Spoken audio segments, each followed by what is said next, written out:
Store-bought apple butter lists high fructose corn syrup before it lists apples. Mine has one fruit, one pot, and nothing hiding on the label. My name is Samuel Mast. I farmed 200 acres of Amish land in Millersburg, Ohio, for 30 years. Every fall, we made apple butter by the gallon, using nothing but apples, a copper kettle, and hours of patience over an open fire. We never bought a jar from a store, not once in 30 years. I left my community and watched my neighbors pay $7 for a small jar. Today, I'm telling you exactly how we did it, the old way, start to finish. Let me tell you why apple butter mattered so much. Apples came in by the bushel every fall, more than any family could eat fresh or even store whole through an entire winter. Apple butter was the answer to that abundance. Cooked down slowly, it turned a mountain of fruit into something that lasted a full year. This is different from applesauce. Applesauce is apples cooked briefly, still holding much of their original water content. Apple butter is apples cooked for hours, until nearly all that water has evaporated away, leaving behind something thick, dark, and deeply concentrated. That long, slow cook is the entire secret. Most modern recipes try to shortcut, using added pectin, extra sugar, or a pressure cooker. Real apple butter needs that time for the natural sugars to caramelize slowly, developing a deep, rich flavor no shortcut can replicate. Let's talk about choosing your apples first. Use a mix of apple varieties rather than just one single type. Amish orchards never grew a single variety exclusively. This natural mix produces a more complex, balanced flavor than any single variety alone. Use 2/3 sweeter apples, golden, delicious, or gala, along with 1/3 tart apples, like Granny Smith. The sweeter apples provide that deep flavor. The tart apples add brightness and enough natural acidity to balance out all that sweetness. Once the sugars concentrate down over hours of cooking, you'll need about 8 pounds of apples for a standard batch.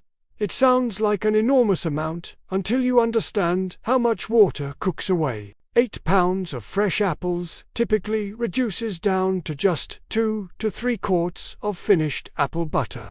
Choose apples that are ripe but still firm, never soft or starting to turn mealy. Overripe apples break down too quickly and unevenly. Let's talk about preparing your apples. Wash your apples thoroughly first, removing any dirt or residue from their skins. You do not need to peel them. Apple skins contain a meaningful amount of natural pectin, helping the butter thicken without store-bought additives. Core and quarter your apples, leaving the skins on. Amish kitchens never wasted the effort of peeling when skins improved the final result. Place your quartered apples into a large, heavy pot. Add just enough water to prevent scorching, about 1 cup for 8 pounds. Cook this initial mixture over medium heat for about 45 minutes to an hour, until the apples have completely softened.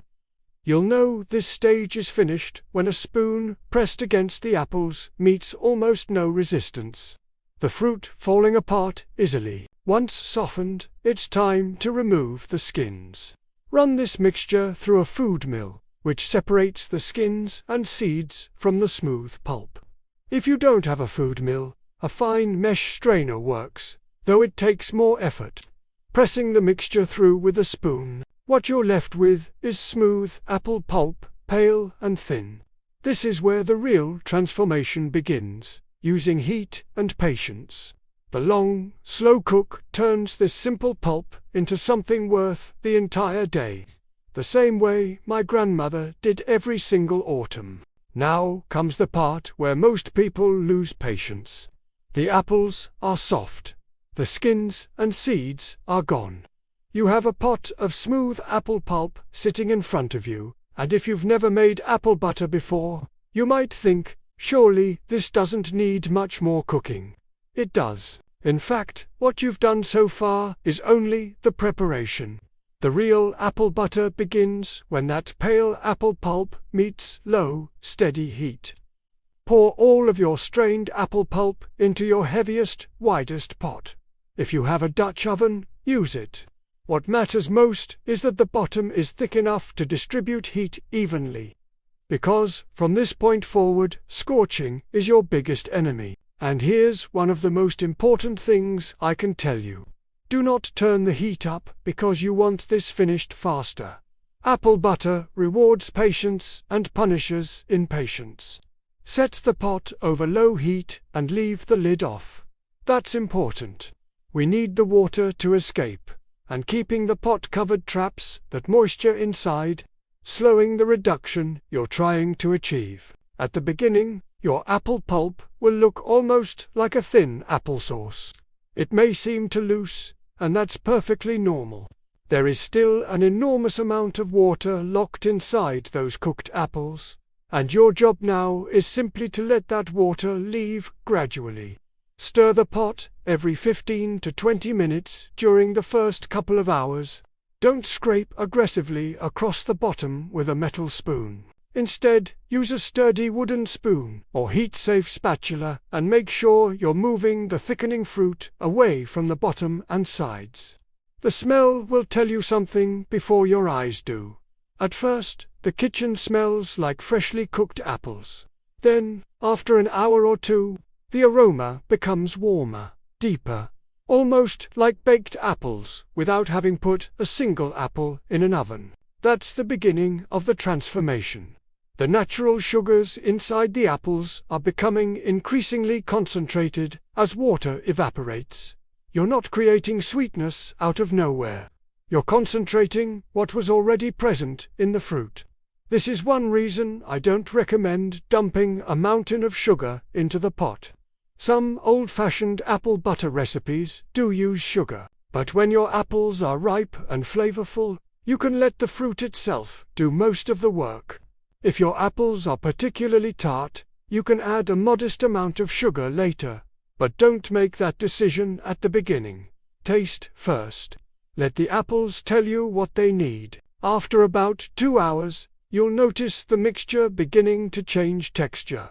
The surface won't look as watery. The spoon will leave a trail behind it when you drag it through the pot, and that trail will take longer to disappear. This is when you need to slow down even more. Turn the heat to the lowest setting your stove can maintain. You don't want a violent boil. You want a lazy, occasional bubble.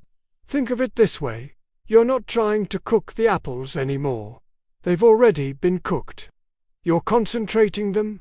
A hard boil can cause the bottom to scorch while the top remains relatively loose. A slow simmer gives moisture time to escape. Once the mixture thickens substantially, stir it every 10 to 15 minutes. The color is moving from amber toward a deep reddish brown. Texture is a much better indicator. Take your spoon and pull it slowly across the bottom of the pot. If the spoon leaves a clean path for several seconds before the mixture slowly settles back into place, you're getting close. There is another simple test I like to use. Put a small spoonful of the apple butter onto a chilled plate and let it sit. Then tilt the plate. If the mixture runs like applesauce, it needs more time. If it stays in place, thick and glossy, you've reached it. Remember, it will become somewhat thicker as it cools. Hot apple butter should be thick and spreadable, not solid. This is also the stage where you can begin adjusting the flavor. Taste a small spoonful after allowing it to cool. The whole beauty of this method is that the apples are supposed to be the star. Now, you may be wondering about cinnamon. If you want spice, add it toward the later part of cooking. A small amount can bring warmth without overwhelming the fruit. The apples should still taste unmistakably like apples. That's the balance you're looking for. By now, several hours may have passed, and this is where the process becomes almost meditative. You stir, you watch, you smell.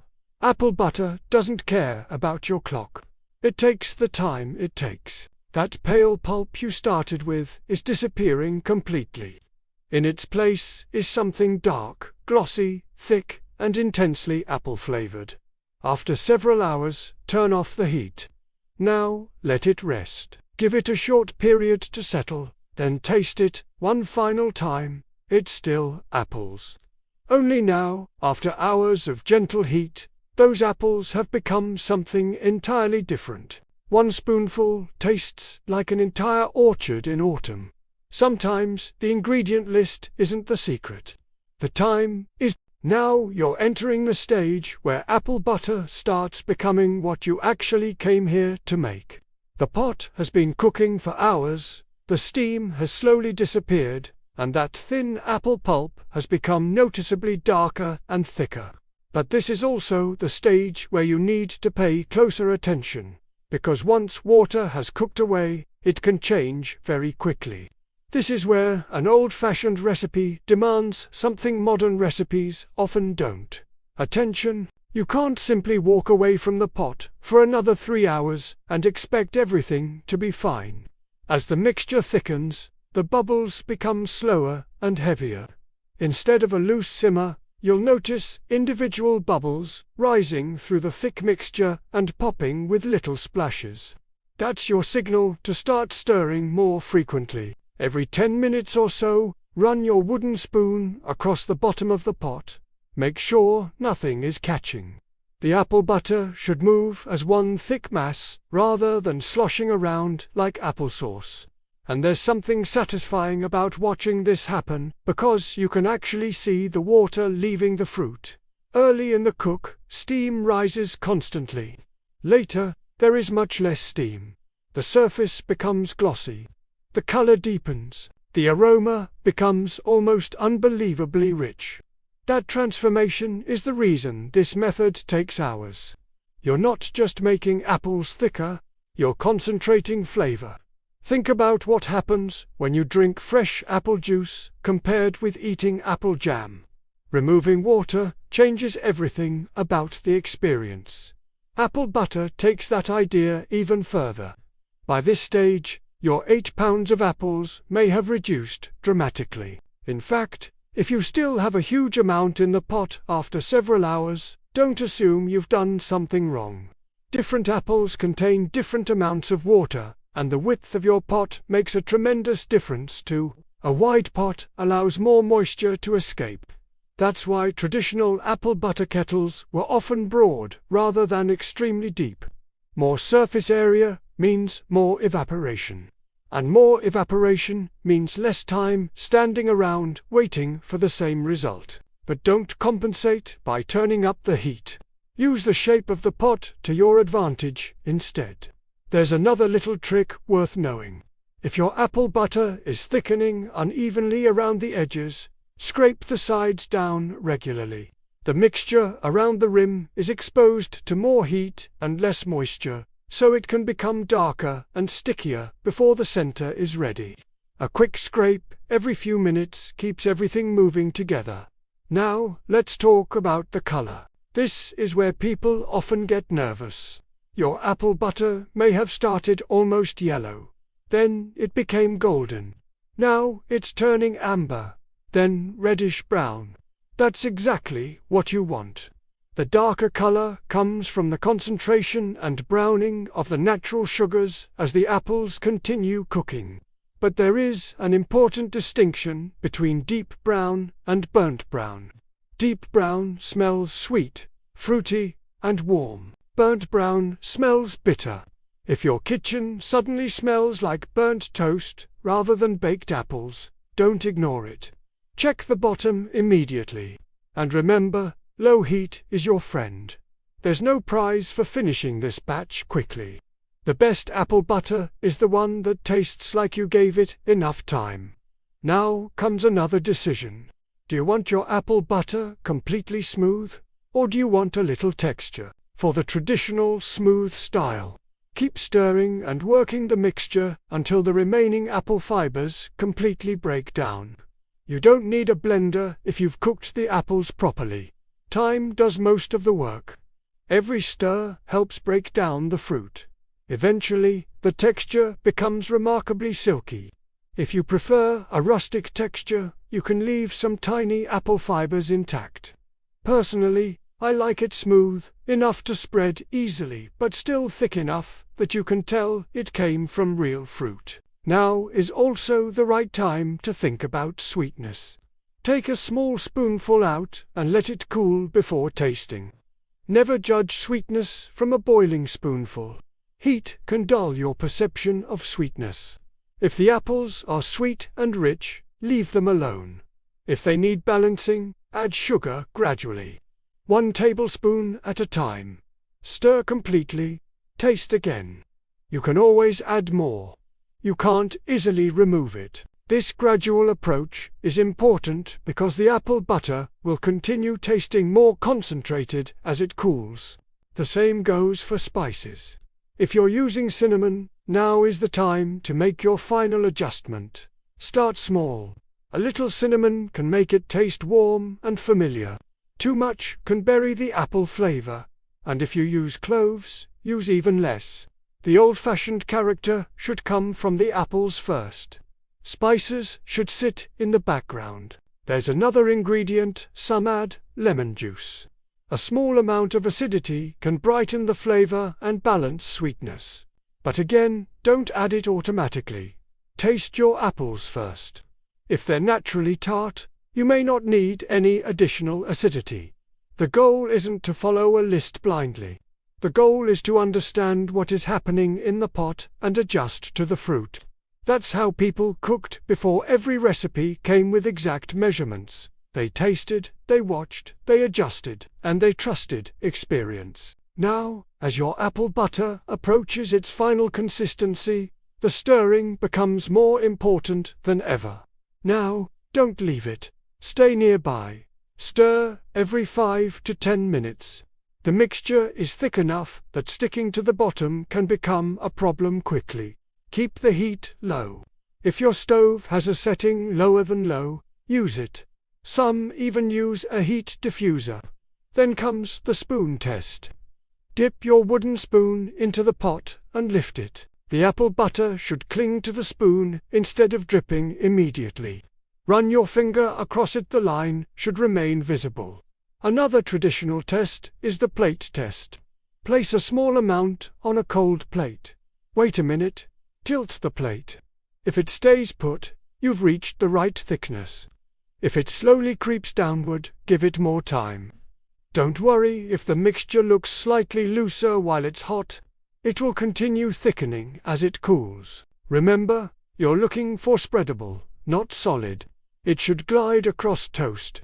It should sit comfortably on a biscuit.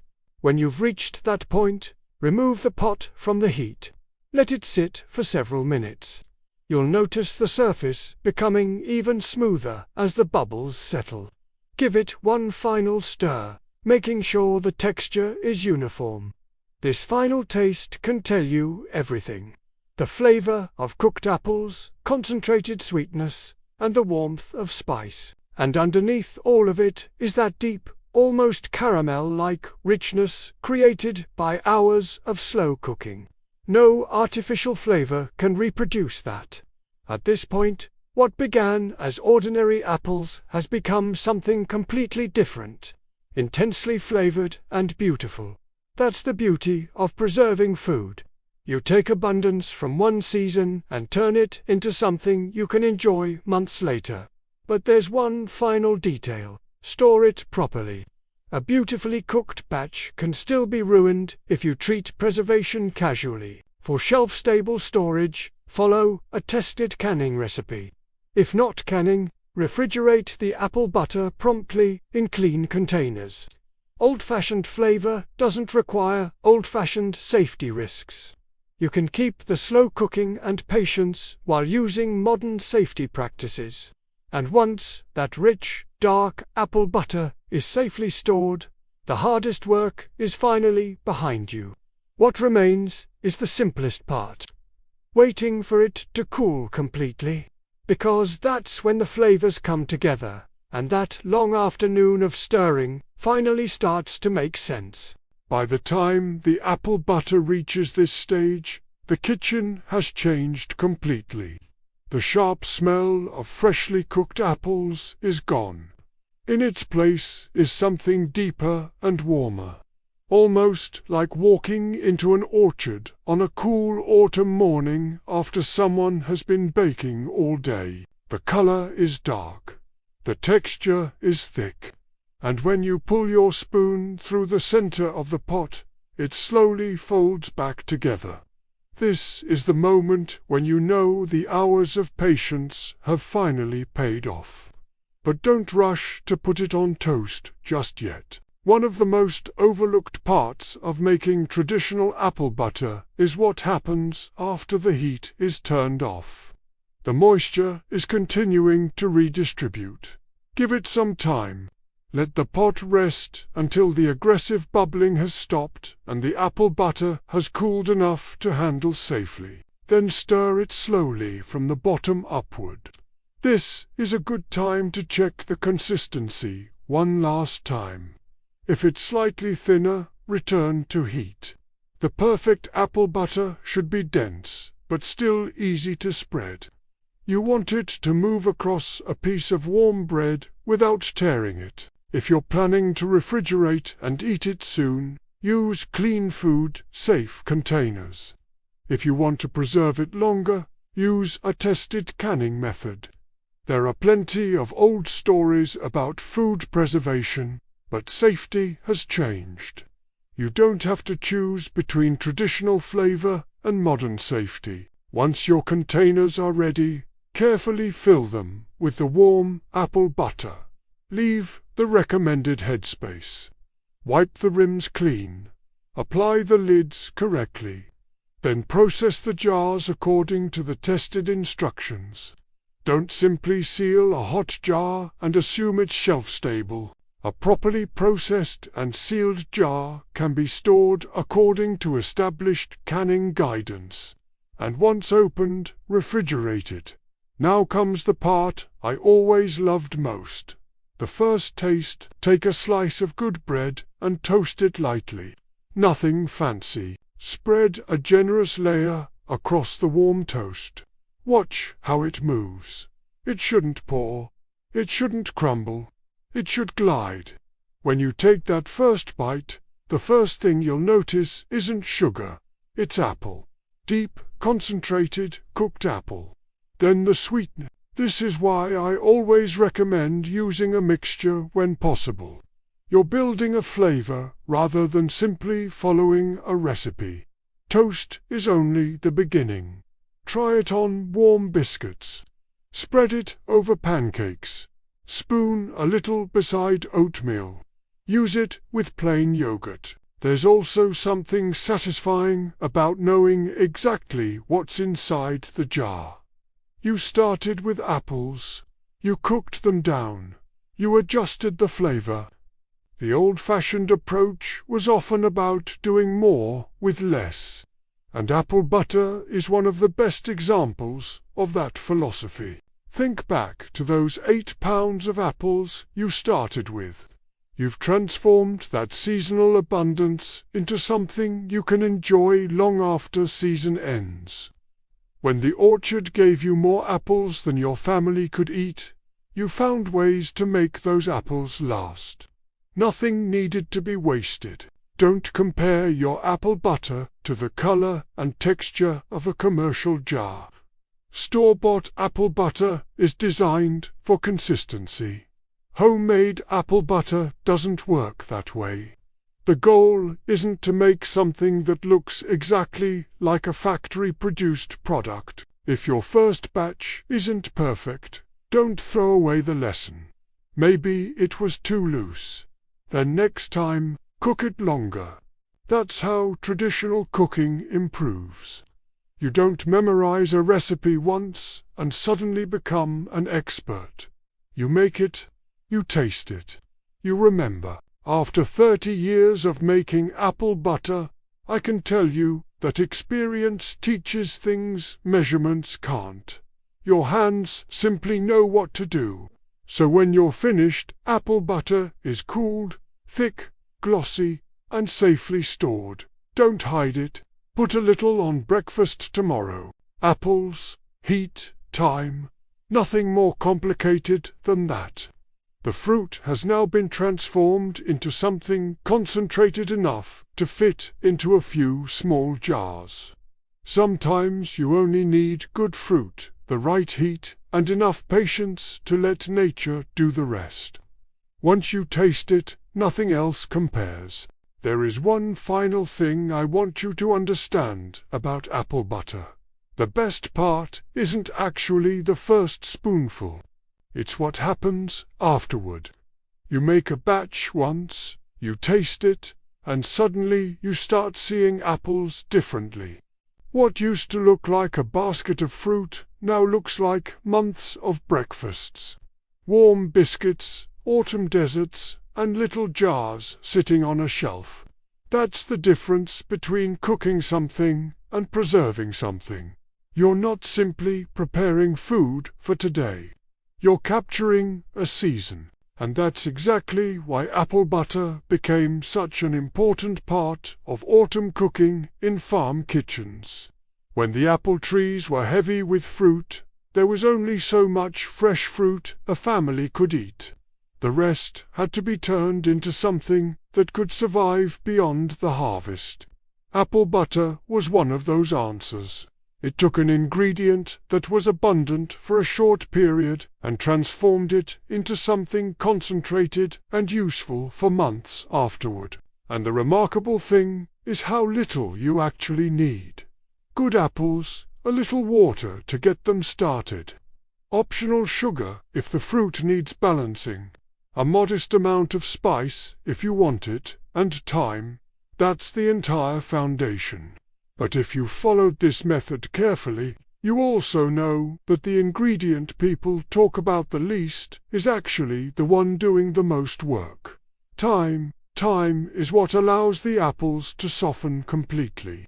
Time is what allows the water to evaporate. Time is what concentrates the natural sugars.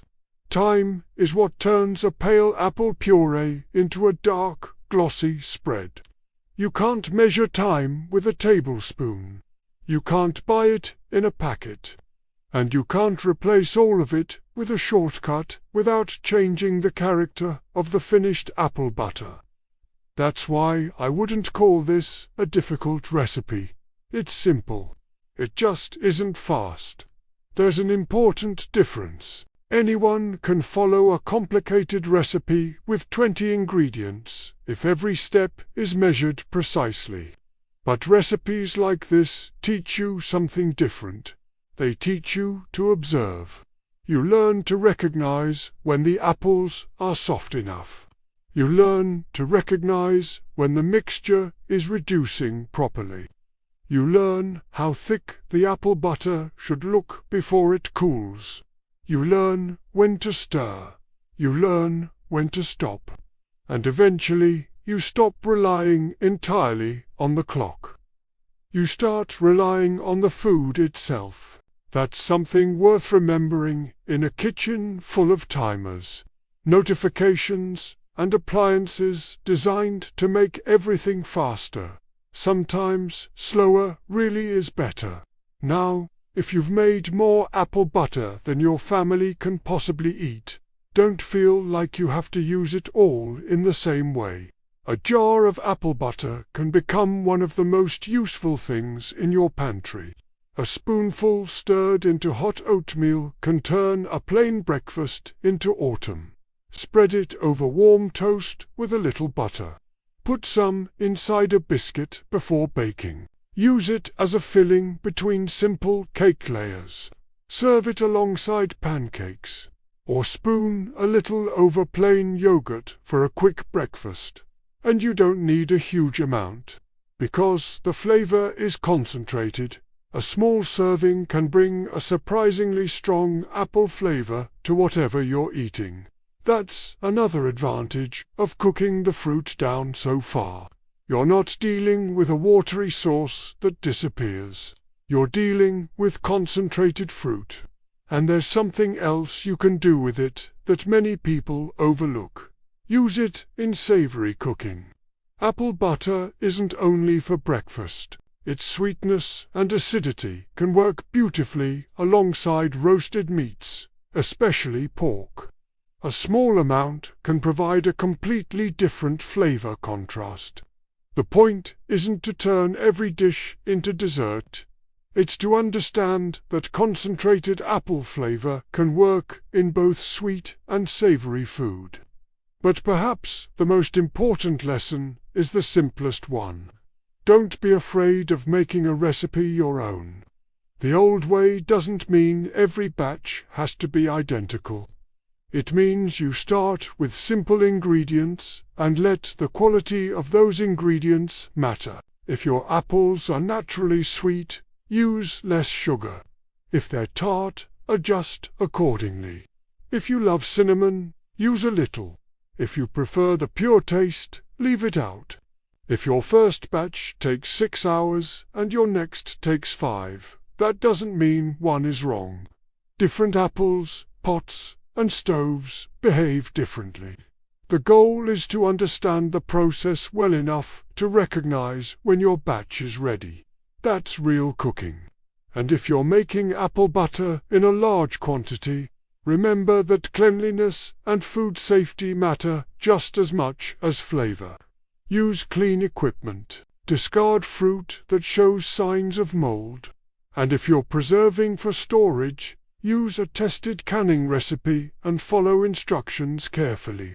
Traditional recipes deserve modern food safety practices. There's no contradiction.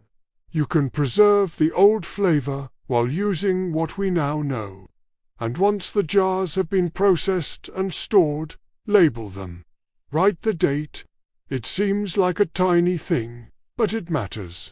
If you gave some away, tell the person the story.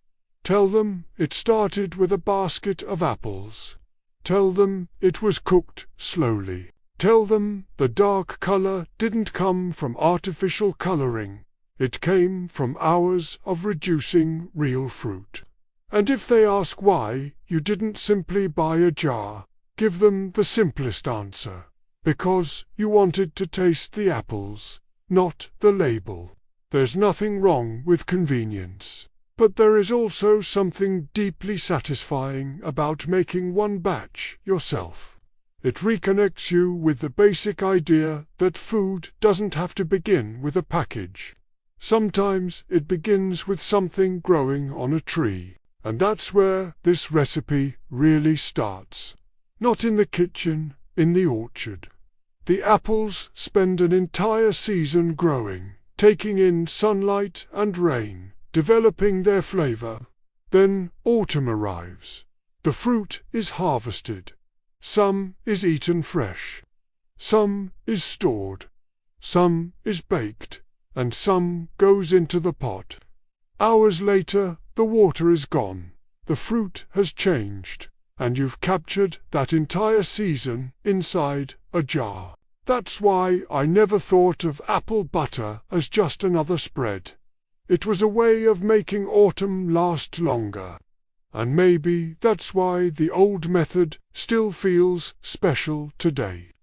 We're surrounded by food that's available all year. We rarely have to wait for anything. But when you make apple butter in the traditional way, you have to wait. You have no choice. And somewhere during those hours, waiting stops feeling like wasted time. The smell fills the kitchen. The pot slowly changes. The fruit becomes darker. And you begin to understand that the waiting is part of the recipe. If you rush it, you're not just shortening the cooking time. You're removing part of the experience. So when you finally open that cooled jar, take a moment. Look at the color. Notice the thickness. Smell it, then taste it. You should still recognize the apples. That is the test I come back to every time. Can you taste the fruit? If the answer is yes, you've done it right. Great food doesn't always need more ingredients. Sometimes it needs fewer. And sometimes those fewer ingredients simply need more time. That's what the old Amish way of making apple butter taught me. Don't fight the fruit. Don't cover it up. Don't rush it. Give it the conditions it needs, and let it become what it was capable of becoming all along. So the next time autumn brings you a basket of apples, don't automatically think about pie. Take some of those apples, wash them, cut them, cook them until they're soft. Strain them, then put that smooth fruit back over low heat and give it the one thing modern recipes are always trying to take away. Time. Stir it, watch it, let the water disappear, let the flavor deepen.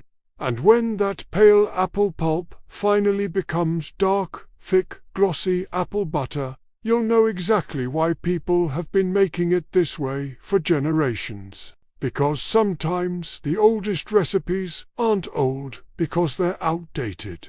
They're old because they already figured out what works. And when you spread that first spoonful across warm bread, you'll taste more than apples. You'll taste patience. You'll taste autumn. And you'll taste what happens when simple food is given enough time to become extraordinary.